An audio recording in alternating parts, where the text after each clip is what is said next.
ತಮಿಳುನಾಡಿನಲ್ಲಿ ಡಿಎಂಕೆ ಅಣ್ಣಾ ಡಿಎಂಕೆ ಮಹಾಮೈತ್ರಿಯ ಬಗ್ಗೆ ಬಹಳ ದೊಡ್ಡ ಚರ್ಚೆ ಆಗ್ತಾ ಇದೆ. ಪಕ್ಷದ ಹೈಕಮಾಂಡ್ ಏನೇ ತೀರ್ಮಾನ ಮಾಡಿದರೂ ನಾವು ಬದ್ಧ ಅಂತಿದ್ದಾರೆ. ಏನೇ ಇದ್ದರೂ ನಮ್ಮ ವರಿಷ್ಠರು ತೀರ್ಮಾನವನ್ನ ಮಾಡ್ತಾರೆ. ತಮಿಳುನಾಡಿನ ಏಕೈಕ ಬಿಜೆಪಿ ಶಾಸಕ ಭೋಜರಾಜನ್ ಹೇಳಿಕೆಯನ್ನ ಕೊಡ್ತಾ ಇರೋದು. ತಮಿಳುನಾಡಿನಲ್ಲಿ ಡಿಎಂಕೆ ಅಣ್ಣಾ ಡಿಎಂಕೆ ಮಹಾಮೈತ್ರಿಯ ಬಗ್ಗೆ ಈಗ ಚರ್ಚೆ ತೀವ್ರವಾಗಿ ನಡೀತಾ ಇದೆ. ಪಕ್ಷದ ಹೈಕಮಾಂಡ್ ಏನೇ ತೀರ್ಮಾನ ಮಾಡಿದರೂ ಕೂಡ ಬದ್ಧ ಅನ್ನುವಂಥ ಮಾತುಗಳು ಕೇಳಿ ಬರ್ತಾ ಇದೆ. ಏನೇ ಇದ್ರೂ ಕೂಡ ವರಿಷ್ಠರು ತೀರ್ಮಾನ ಮಾಡ್ತಾರೆ, ಅವ್ರು ಮಾಡೇ ಮಾಡ್ತಾರೆ. ಬಟ್ ಅದೇ ಏನು ಅನ್ನೋದೇ ಈಗ ಎಲ್ಲರಿಗೂ ಬೇಕಾಗಿರೋದು.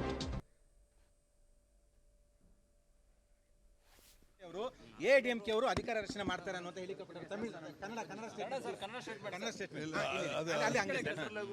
ಅದರ ಸಾಧ್ಯತೆ ಇದೆ ಸರ್, ಪಾಸಿಬಿಲಿಟಿ ಇದೆ. ಇಲ್ಲ ನಾನು ಊಟಿ ತೊಗೋದಿನಲ್ಲಿ ನನ್ನ ವಾಕಾಳರುಗಳೆಲ್ಲ ಓಟ್ ಹಾಕಿ ನನ್ನ ಕಳಿಸಿದ್ದಾರೆ. ಅದಂತ ನಮ್ಮ ತೊಗೋದಿನೆಲ್ಲ ಮಕ್ಕಳಿಗೆಲ್ಲಾರ ನಮ್ಮ ಭಾರತೀಯ ಜನತಾ ಕಕ್ಷಿ ಸಾರ್ಭಾಗ ನನ್ನ ಸಾರ್ಭಾಗ ಅವ್ರಿಗೆಲ್ಲ ನನ್ನ ನಮಸ್ಕಾರನ ಹೇಳ್ತೀನಿ.